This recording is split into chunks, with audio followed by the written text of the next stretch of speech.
In this series of videos, we're looking at how you can use your Open Mind coursebook to teach online. And in this video, we're looking at speaking.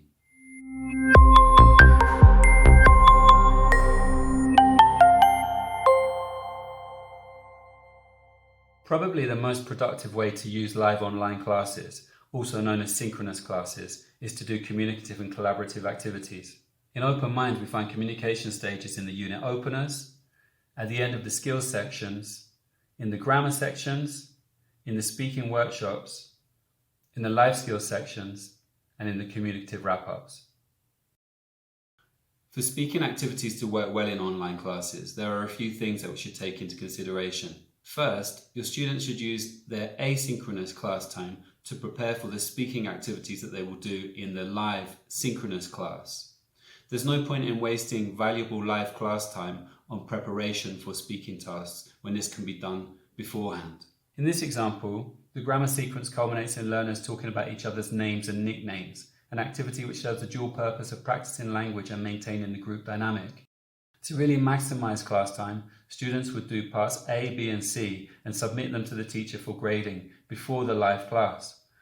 During the live class, the teacher can give feedback on written work and tackle any problems that learners had with it, before dedicating most of the live class to the now you do it stage of the lesson and providing feedback on that. Here's another example. In this speaking section, which aims to develop the sub-skill of paraphrasing, preparation work for the speaking stage includes analysis of language for paraphrasing and reading and listening stages that the speaking stages depend on. Again, it makes sense for learners to do the analysis and the listening and reading work asynchronously before the live class.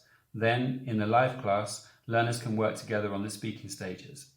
For this to work, learners need very clear instructions about what needs to be done before the live class and what will be done during the live class. Another important consideration is the number of students in your class. Setting up speaking and communicative activities in an online class can be a challenge, especially when you have a large number of students. Ideally, you would have access to breakout rooms where you can organize your students into small groups and monitor their small group work. But even if you don't have access to breakout rooms, there are strategies that you can use to incorporate communication into your speaking activities. One strategy is to organize your students into smaller groups and work with individual smaller groups during the live class time. Another option is to have smaller groups of students work asynchronously on speaking activities and record them.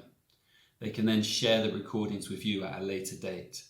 Most virtual meeting or virtual classroom programs allow you to record the meetings or the sessions, so students can share the recordings that way, or they can use an app that they're familiar with, like WhatsApp.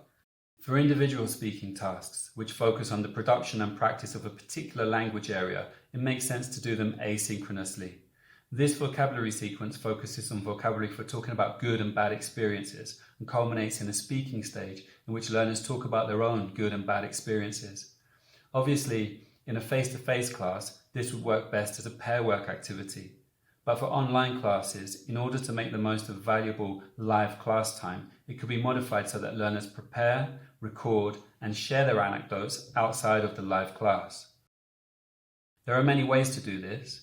Very popular at the moment is Flipgrid, but it could also easily be done on other free tools like Padlet or by sharing an audio file from a phone to Google Classroom. And finally, don't underestimate how much preparation goes into having students record themselves. So make sure you factor in enough preparation time for asynchronous individual speaking activities when you're planning the asynchronous component of your online classes.